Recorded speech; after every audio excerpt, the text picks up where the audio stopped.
নমস্কাৰ বন্ধুসকল, আজি মই এটা বিশেষ ভিডিঅ' লৈ আহিছোঁ আপোনালোকৰ মাজত।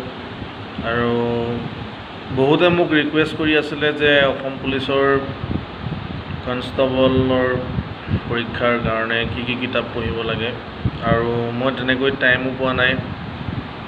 এইকেইদিন ডিউটিত বহুত ব্যস্ত থাকিবলগীয়া হৈছে। গতিকে অসম পুলিচৰ ৰিটেন এক্সামত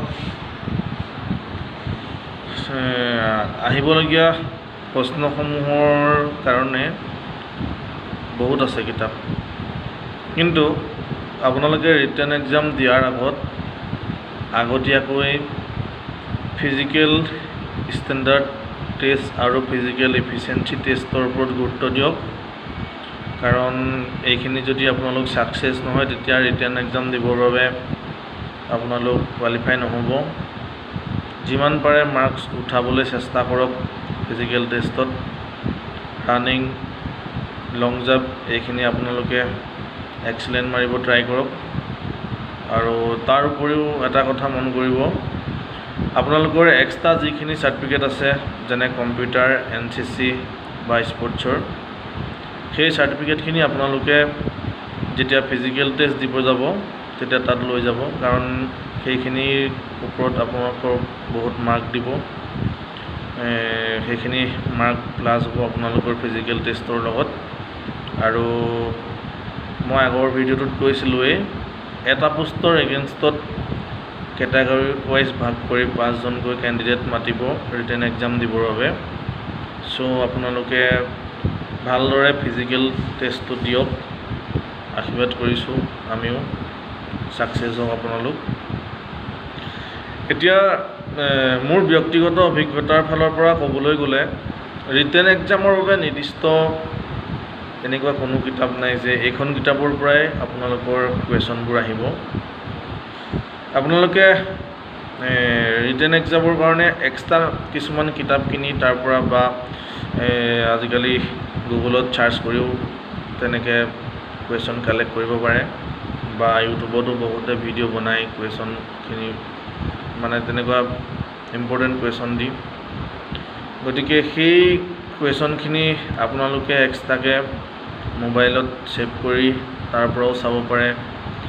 আৰু কিতাপৰ ভিতৰত আপোনালোকে চাব পাৰে যিখন নিউ আছাম একাডেমিক চেণ্টাৰ, তেওঁলোকৰ কিতাপ ভাল। আৰু আপোনাৰ GBD যিবিলাক কিতাপ আছে এনেকুৱা এক্সামৰ কাৰণে, সেই GBD কিতাপো চাব পাৰে। আৰু বিশেষকৈ আপোনালোকে আছাম আৰু ইণ্ডিয়াৰ আছাম এণ্ড ইণ্ডিয়াৰ হিষ্ট্ৰী আৰু কালচাৰৰ ওপৰত অলপ বেছি গুৰুত্ব দিব। কাৰণ মোটামুটি 50% হিষ্ট্ৰী এণ্ড কালচাৰৰ ওপৰতে কুৱেশ্যন আহে।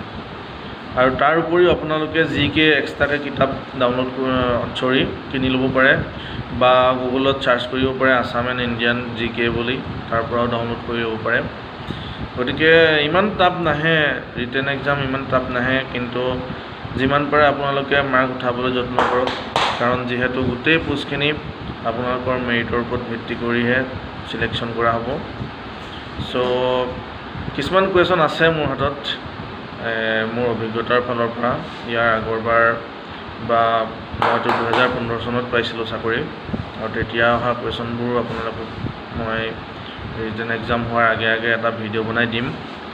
গতিকে আপোনালোকে প্ৰথমে এতিয়া ৰানিং আৰু লং জাম্পৰ বাবে ট্ৰাই কৰক। তাৰপিছতো আপোনালোকে ৰিটেন এক্সাম দিবৰ বাবে বহুত সময় পাব, তেতিয়া প্ৰিপেৰেশ্যন কৰিলেও হ'ব ভালদৰে। এতিয়া মুঠতে ফিজিকেলৰ ওপৰত বেছি গুৰুত্ব দিয়ক।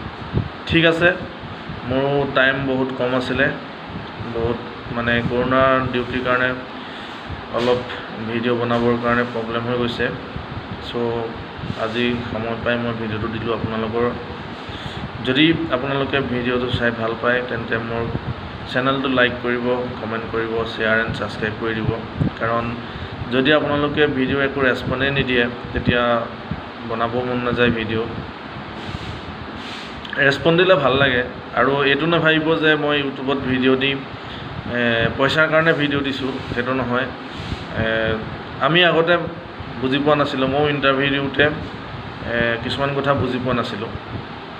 যিখিনি কথা পাছত মই বুজি পাইছোঁ যে মই প্ৰথম চাকৰি পাওঁতে মোৰ কম্পিউটাৰ চাৰ্টিফিকেটখন মই জমা দিয়া নাছিলোঁ, কিন্তু ইনকেছ কাট অফ মাৰ্ক যদি বাঢ়ি গ'ল হয় তেতিয়া মই হয়তো কম্পিউটাৰ চাৰ্টিফিকেটখনৰ কাৰণে মোৰ চাকৰিটো হেৰুৱাব লগা হ'ল হয়, কাৰণ মোৰ 1 year কম্পিউটাৰ ডিপ্ল'মা আছিলে, তাত 3 marks আছিলে তেতিয়া, আৰু এইবাৰ 4 marks আছে।